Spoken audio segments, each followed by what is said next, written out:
Every morning, two employees arrive at the same office. The first parks a 2012 Honda Civic near the back of the lot. The paint is slightly faded. The interior is plain. There is nothing about the car that suggests wealth. His coworkers assume he is struggling, or that he simply cannot afford anything newer. But what they cannot see is that the car is fully paid off. He carries no revolving credit card debt. He has spent years building a substantial dividend portfolio.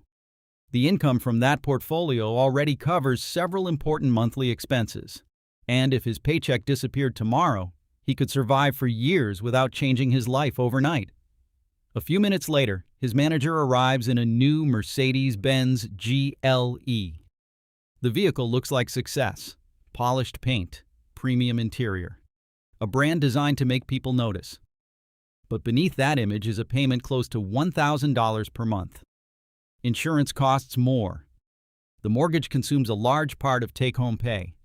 And only a few missed paychecks could turn the appearance of success into a financial emergency.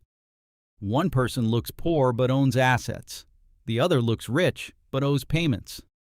That contrast explains one of the most uncomfortable truths about building wealth. Looking poor is not the goal. The goal is to stop spending money to prove that you are successful before your investments have made you financially secure. In this video, you will see why visible wealth can quietly destroy the cash flow available for investing. You will see how lifestyle inflation keeps even high earners dependent on their salaries.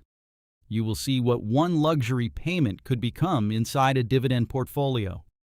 And you will see how ordinary-looking decisions can build an extraordinary dividend snowball without forcing you to postpone life forever.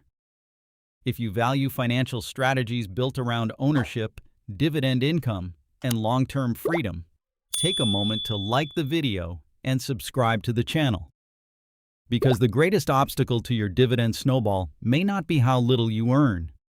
It may be how much you feel pressured to display. Most people measure financial success by what they can see. The car parked in the driveway, the size of the house, the neighborhood, the designer clothes, the luxury watch, the vacations posted online, the constant upgrades that signal, "I'm doing well." But here's the problem. None of those things tells you what someone's balance sheet actually looks like. A person can appear wealthy while owning very little. Another can look completely ordinary while quietly building a portfolio of income-producing assets that grows larger every year. Visible wealth and actual wealth are often two very different things. This is where many high-income earners fall into an expensive trap. Imagine someone making $150,000 a year. Most people would assume they've already made it financially. But after a large mortgage, two financed vehicles, expensive vacations, restaurant meals, subscriptions, and everyday lifestyle upgrades, almost every dollar of that income is already spoken for. The problem isn't the salary. The problem is that there is almost no gap between income and spending. That's why there's a term for people in this situation. High earner, not rich yet. A high income creates opportunity. It doesn't automatically create wealth. Real wealth is built from the difference between what you earn and what you keep. The larger that gap becomes, the more assets you can own instead of payments you owe. And those payments quietly take something else from you besides money. They reduce your freedom. Walking away from a toxic job becomes harder. Negotiating a better opportunity becomes riskier. Even taking time off feels impossible when so many bills depend on the next paycheck. A dividend snowball needs surplus cash to grow. Every unnecessary lifestyle upgrade competes for that same money. Your paycheck can either support appearances, or it can buy shares that slowly begin paying part of next month's bills. Very few people can maximize both. Let's put real numbers behind this idea. Imagine two people living in the United States. Both earn $100,000 per year. Both have similar careers. Both have the same opportunity to build wealth. The difference isn't their income. It's one financial decision they make every month. The first person buys a $65,000 luxury SUV. After the monthly payment, premium insurance, higher fuel costs, maintenance, registration, and other ownership expenses.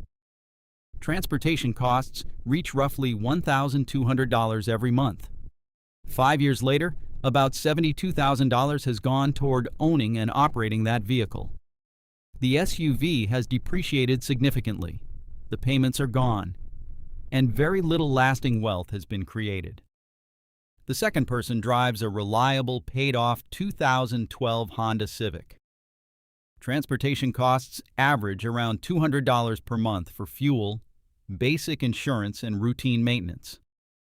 Instead of spending the extra $1,000 every month on a depreciating asset, that money is invested into a diversified portfolio of dividend-paying companies.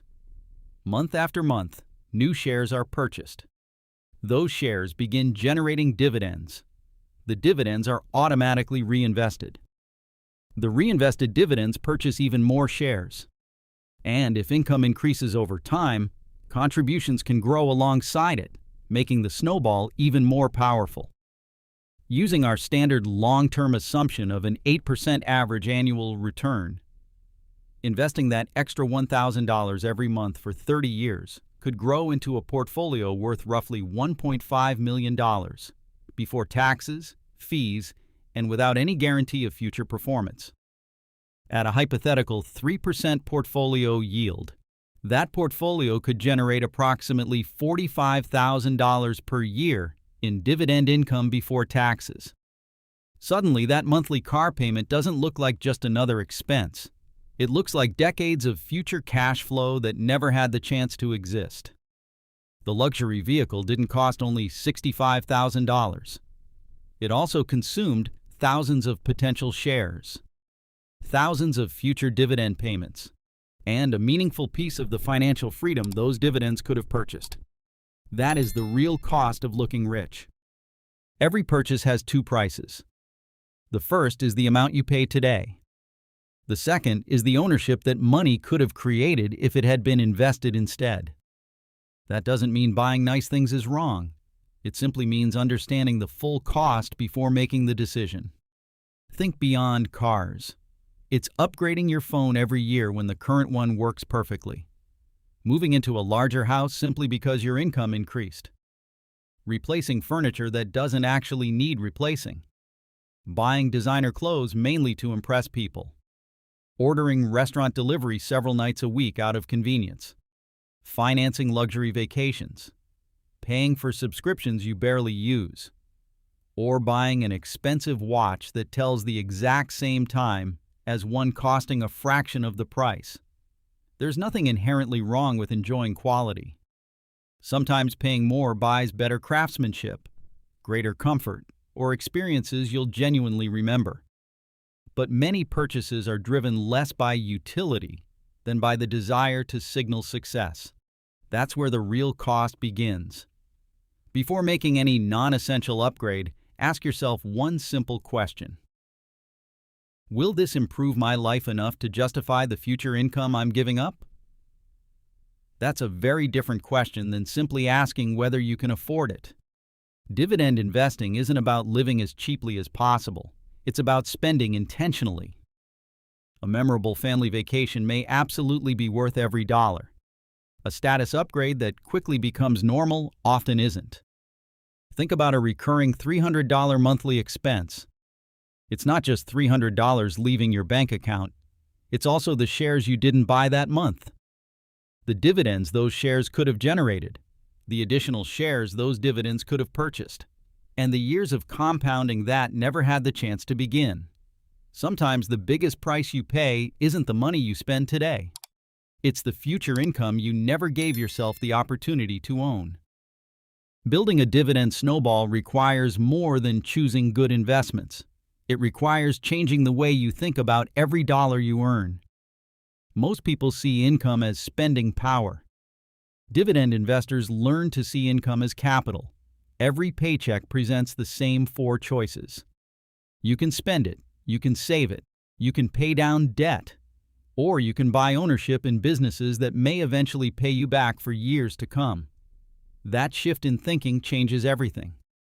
When most people receive a raise, the first question is, what can I upgrade?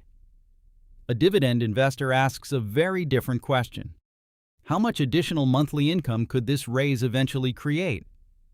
That small change in perspective produces dramatically different results over time. One practical rule makes this much easier. Let your income grow faster than your lifestyle. Not every raise needs to become a newer car, a bigger house, more expensive vacations, or higher monthly bills. Instead, keep your visible lifestyle relatively stable while your invisible portfolio keeps expanding. When you receive a raise, a bonus, finish paying off a loan, lower your insurance costs, drive your car for a few more years, cancel subscriptions you no longer use, or earn extra income on the side, give that money a new job. Buy more ownership. Feed your dividend snowball. Because every contribution purchases more shares. Those shares generate dividends. Those dividends buy additional shares. And those new shares produce even more dividends. Eventually, your portfolio starts working alongside you. The first dividend payment won't change your life. Neither will the second. But that's never how a snowball begins. It starts with a small gap. The gap between what you earn and what you refuse to spend simply to convince other people that you're successful. Let's be clear. Looking poor doesn't mean looking careless. It doesn't mean neglecting yourself. And it certainly doesn't mean living a miserable life. It means choosing financial discretion over constant financial display. Think of it as quiet wealth, invisible wealth, an ordinary lifestyle supported by an extraordinary balance sheet. When your financial success isn't constantly on display, something interesting happens. People are less likely to expect financial favors. Relationships become less influenced by what they think you own. Coworkers don't spend time wondering how large your portfolio has become. Salespeople have less reason to assume you'll happily pay inflated prices. And scammers, opportunists, and people motivated by status have far fewer signals telling them you're a potential target. But perhaps the greatest advantage isn't social. It's emotional. The moment you stop trying to look successful, you also stop feeling responsible for constantly proving that success. Someone who builds an expensive image has to keep paying for that image. Someone who quietly builds wealth has far less to defend. Instead of measuring success by visible possessions, start measuring it privately. How many months of living expenses could you cover today? How much consumer debt have you eliminated? How much dividend income does your portfolio generate each year? What percentage of your monthly expenses could those dividends already cover? How much are you investing every single month? How much freedom do you have to walk away from a bad opportunity? Those numbers tell a far more accurate story than any luxury purchase ever could. Because the strongest financial position isn't looking like you can't afford something. It's knowing you absolutely could, and no longer feeling the need to prove it. Imagine two people who begin their careers earning nearly the same salary. At first, their financial lives look almost identical. Then, year by year, their decisions begin pulling them in different directions. The first person allows every raise to expand their lifestyle. The car becomes newer. The house becomes larger. Vacations become more expensive. Monthly obligations continue growing alongside income. 20 years later, the paycheck is much larger than it used to be. But so are the bills. Maintaining that lifestyle still depends on earning the next paycheck. There may be impressive possessions, but there is very little financial freedom. The second person chooses a different path. They enjoy some lifestyle improvements along the way, but they keep them under control. They eliminate consumer debt, drive reliable vehicles for longer, invest the growing difference between income and spending, reinvest every dividend, and whenever income increases, contributions increase as well. For years, almost nobody notices the portfolio quietly growing in the background. Then something begins to change. The dividends cover the phone bill. Later, the utilities, then the grocery budget. Eventually, they begin covering a meaningful portion of housing expenses. And over time, the portfolio starts replacing months of salary instead of simply complementing them. That's the real crossover. One person owns possessions that require more income to maintain. The other owns assets that produce more income every year. None of this means postponing life forever. In fact, that can become its own financial mistake. There's no prize for reaching retirement with the largest possible portfolio if you never allowed yourself to enjoy the journey. The goal isn't to eliminate spending. It's to avoid sacrificing decades of future freedom for purchases made mainly to impress other people. Enjoy your money. Create meaningful experiences. Just make sure your lifestyle remains intentional, affordable, and compatible with a dividend snowball that keeps growing alongside you. Think back to the person from the beginning of this video, the one driving the older 2012 Honda Civic. From the outside, it may seem like they're settling for less, but they may have made a very different trade, less visible status, in exchange for lower financial stress, greater negotiating power at work, more shares in great businesses, rising dividend income, and increasing control over how they spend their time. That's the real lesson. Looking poor doesn't create wealth by itself. Saving money doesn't automatically create wealth either. The strategy only works when the difference between what you earn and what you spend is consistently transformed into productive assets. Otherwise, spending less simply leaves unused cash sitting in a bank account. A dividend snowball begins the moment that cash starts purchasing ownership. From that point forward, every dollar has two possible jobs. It can buy something that immediately begins asking for more money, or it can buy a productive asset with the potential to pay you for years to come. A luxury payment ends the moment the money leaves your account. A share of a financially healthy dividend-paying business may continue generating income year after year. Those dividends can purchase another share, then another, then another. People who appear wealthy often spend decades financing an image. People who quietly build dividend portfolios spend those same decades purchasing pieces of future income. The goal was never to look poor. The goal is to become so financially secure that looking rich no longer matters. If this perspective changed the way you think about spending and investing, take a moment to like this video and subscribe to the channel for more practical strategies on building long-term dividend income. Share this video with someone who's caught in the cycle of lifestyle inflation, and let me know in the comments.